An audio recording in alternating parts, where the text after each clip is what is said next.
அகில மீடியாவின் இன்றைய உலக முக்கிய தலைப்பு செய்திகள். பல ஆண்டுகளாக கமாஸுக்கும் அதன் பரம எதிரியான இஸ்ரேலுக்கும் இடையிலான காசா போர் நிறுத்த ஒப்பந்தத்தை ஈரான் வியாழக்கிழமை வரவேற்றது.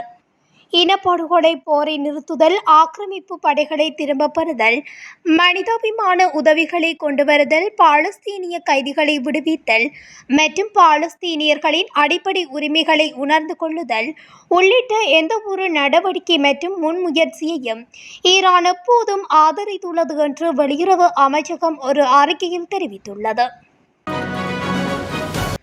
வியாழக்கிழமை 2 மணிக்கு திட்டமிடப்பட்ட பாதுகாப்பு அமைச்சரவை கூட்டத்திற்கு பிறகு காசாவில் போர் நிறுத்தம் 24 மணி நேரத்துக்குள் தொடங்கும் என்று இஸ்ரேல் வியாழக்கிழமை தெரிவித்துள்ளது.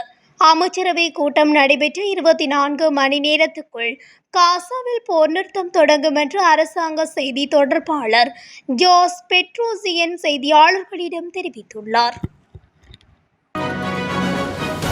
வியாழக்கிழமை காசாவில் போர் நிறுத்தம் மற்றும் பனை கைதிகளை விடுவிப்பதற்கான ஒப்பந்தத்தை ஐநா பொதுச் செயலாளர் அன்டோனியோ குட்ரஸ் வரவேற்றார்.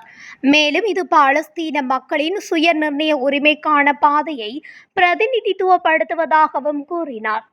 ஆக்கிரமிப்பை முடிவுக்கு கொண்டு வருவதற்கான பாதை பாலஸ்தீன மக்களின் சுய நிர்ணய உரிமையை அங்கீகரிப்பது மற்றும் இரு மாநில தீர்வை அடைவது. அக்டோபர் 7, 2023 அன்று கபாஸ் தாக்குதலை தொடர்ந்து இஸ்ரேலிய குண்டுவீச்சு மனிதாபிமான நெருக்கடியை உருவாக்கி மில்லியன் கணக்கான மக்களை இடம்பெயர்ந்த காசாவில் மனிதாபிமான பணியாளர்களுக்கு முழுமையான மற்றும் நிலையான அணுகலை வழங்க ஐநா தலைவர் வலியுறுத்தினார். ஆப்கானிஸ்தான் விமான தளத்தை அமெரிக்கா கைப்பற்ற எடுக்கும் முயற்சிக்கு பல்வேறு தரப்புகளும் எதிர்ப்பு வெளியிட்டுள்ளன. ஆப்கானிஸ்தானில் வெளிநாட்டு இராணுவம் நிலைநிறுத்தப்படுவது சிறந்தது அல்ல எனவும் கூறப்படுகிறது.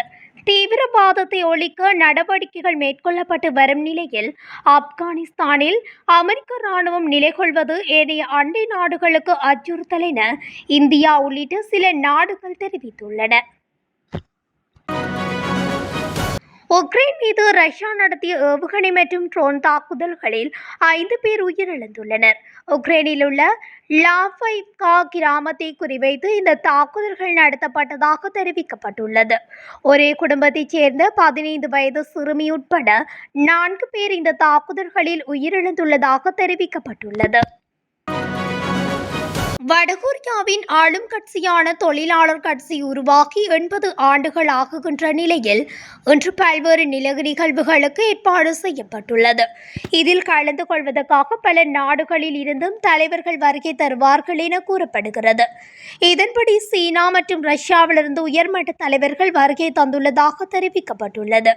அத்துடன் அமெரிக்கா சீனாவிற்கு அதிக வரி விதிப்புகளை முன்னெடுத்து வருகின்ற நிலையில் சீனாவுடனான உறவையும் வடகொரியா வெளிப்படுத்தி வருகின்றது. கனடாவிலே வெளிநாட்டு விசாவை வழங்குகின்ற நடைமுறைகளிலே ஏற்படுத்தப்பட்டிருக்கின்ற இறுக்கம் காரணமாக ஆவணங்களை சமர்ப்பிக்கின்ற தன்மை 50% குறைக்கப்பட்டுள்ளதாக கனேடிய தொழில் வாய்ப்பு சமூக அபிவிருத்தி நிறுவனம் தெரிவித்துள்ளது. அத்தோடு 2024 ஆண்டின் பின்னர் வெளிநாட்டில் இருந்து கனடாவிற்கு சென்று வேலை செய்கின்றவர்களுக்கு வழங்கப்படுகின்ற தற்காலிக விசா நடைமுறையிலும் இறுக்கம் காணப்படுகின்றதாக சுட்டிக்காட்டப்பட்டுள்ளது. இதன் காரணமாக விசாவிற்கு விண்ணப்பிப்பவர்களின் எண்ணிக்கை குறைவடைந்துள்ளதாக தெரிவிக்கப்படுகின்றது. அடுத்த 48 மணி நேரத்தில் புதிய பிரதமரை நியமிப்பார் என பிரான்ஸ் ஜனாதிபதி இமானுவேல் மேக்ரோன் அலுவலகம் தெரிவித்துள்ளது. அது பல தசாப்தங்களில் பிரான்சின் மோசமான நெருக்கடிக்கு மத்தியில் பெரும்பான்மையான சட்டமன்ற உறுப்பினர்கள் முன்கூட்டியே பாராளுமன்ற தேர்தலை நடத்துவதற்கு எதிராக இருப்பதாகவும் அவர் தெரிவித்தார். 2 ஆண்டுகளில் பிரான்சின் 5வது பிரதமரான செபஸ்டியன் லெகோர்னு அமைச்சரவை வரிசையை அறிவித்த சில மணி நேரங்களுக்கு பின்னர் திங்களன்று தனது ராஜினாமா கடிதத்தை சமர்ப்பித்துள்ளார். ட்ரம்பை ஒரு பைத்தியம் தான் என சுற்றுச்சூழல் ஆர்வலரான இளம்பெண் கிரேட்டா துன்பர் கூறியுள்ளமை பரபரப்பை ஏற்படுத்தியுள்ளது. இந்நிலையில் கிரேட்டா குறித்து பேசிய ட்ரம்ப், கிரேட்டா துன்பெக் ஒரு மனநலம் பாதிக்கப்பட்டவரைப் போல செயல்படுகின்றார், எப்போதும் மூர்க்கமாக நடந்து கொள்கின்றார், புதிய பிரச்சினைகளை உருவாக்கி கொண்டே இருக்கின்றார், அவர் ஒரு மனநல மருத்துவரை பார்க்க வேண்டும் என கூறியுள்ளார். அதற்கு பதிலளித்து பேசிய கிரேட்டா, கோபத்தை கட்டுப்படுத்துவது குறித்து ட்ரம்பிடம் ஏதேனும் ஆலோசனைகள் இருந்தால் நான் அதை ஏற்றுக்கொள்கின்றேன், ஆனால் அவரது கடந்த கால செயல்களை பார்த்தால் அவருக்குமே இந்த பிரச்சினை இருப்பதை போல தெரிகிறது என காட்டமாக பதிலடி கொடுத்துள்ளார். இஸ்ரேல் மீதான ஆயுத தடைக்கு ஸ்பெயின் நாடாளுமன்றம் ஒப்புதல் அளித்துள்ளது. காசாவில் நடக்கும் இனப்படுகொலையை முடிவுக்கு கொண்டு வருவதற்காக ஸ்பெயின் பிரதமர் கொண்டு வந்த இஸ்ரேல் மீதான ஆயுத தடை சட்டத்திற்கு ஸ்பெயின் நாடாளுமன்றம் ஒப்புதல் அளித்துள்ளனர். இந்த தடை சட்டத்திற்கு ஆதரவாக 178 பேரும் எதிராக 169 பேரும் வாக்களித்தனர். இஸ்ரேலுக்கு இராணுவ பயன்பாட்டு பொருட்களை ஏற்றுமதி செய்வதையும் கொண்டு செல்வதையும் ஸ்பெயின் தடை செய்துள்ளது. அமெரிக்காவின் கியூஸ்டன் பகுதியில் வெவ்வேறு இடங்களில் நடந்த துப்பாக்கிச் சூட்டில் சந்தேக நபர் உட்பட 4 பேர் உயிரிழந்தனர். அமெரிக்காவின் டெக்சாஸ் மாகாணத்தில் உள்ள கியூஸ்டன் பகுதியில் 2 வெவ்வேறு இடங்களில் மர்ம நபர் ஒருவர் துப்பாக்கிச் சூடு நடத்தினார். தகவல் அறிந்து சம்பவ இடத்துக்கு போலீசார் விரைந்தனர். அதற்குள் 3 பேர் உயிரிழந்தனர். பின்னர் அந்த நபர் தன்னை தானே சுட்டு தற்கொலை செய்து கொண்டார். ஈரானிய நாடாளுமன்ற தேசிய பாதுகாப்பு மற்றும் வெளியுறவு கொள்கை ஆணையத்தின் தலைமை குழு உறுப்பினர் ஒருவர் நாட்டின் ஆயுதப்படைகள் தயார் நிலையின் உச்சகட்டத்தில் இருப்பதாகவும் எந்தவொரு அச்சுறுத்தலுக்கும் ஈரான் தீர்க்கமாக பதிலளிக்கும் என்றும் எச்சரித்துள்ளார். எதிரிகள் மீது ஏதேனும் தாக்குதல் நடந்தால் அவர்களுக்கு பதிலடி கொடுக்க ஈரானின் ஆயுதப்படைகள் முழுமையாக தயாராக உள்ளன என்றும் இப்ராஹிம் ரசாய் குறிப்பிட்டுள்ளார். அத்துடன் ஈரான் மீது எந்தவொரு எதிர்மறையான தாக்குதல்களுக்கு ஈரான் தக்க பதிலடி கொடுப்பதற்கு தயாராக இருப்பதாகவும் அவர் தெரிவித்துள்ளார்.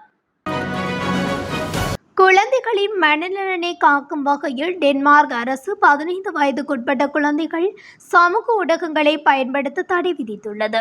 ஐரோப்பிய ஒன்றியம் முழுவதும் இதே போன்ற தடையை முன்மொழிந்துள்ளது. சமூக ஊடகங்களால் குழந்தைகளின் மனநலம் பாதிக்கப்படுவதாக தொடர்ந்து குற்றச்சாட்டுகள் எழுந்து வரும் நிலையில் டென்மார்க் பிரதமர் மெட்டே ஃப்ரெட்ரிக்சன் 15 வயதுக்குட்பட்ட குழந்தைகள் சமூக ஊடகங்களை பயன்படுத்த தடை விதிக்கும் திட்டத்தை அறிவித்துள்ளார். காசாவில் இஸ்ரேல் தாக்குதலில் கொல்லப்பட்ட கமாஸ் தலைவர் யாக்யா சின்வாரின் உடலை தம்மிடம் ஒப்படைக்குமாறு அந்த இயக்கம் கோரிக்கை விடுத்துள்ளது.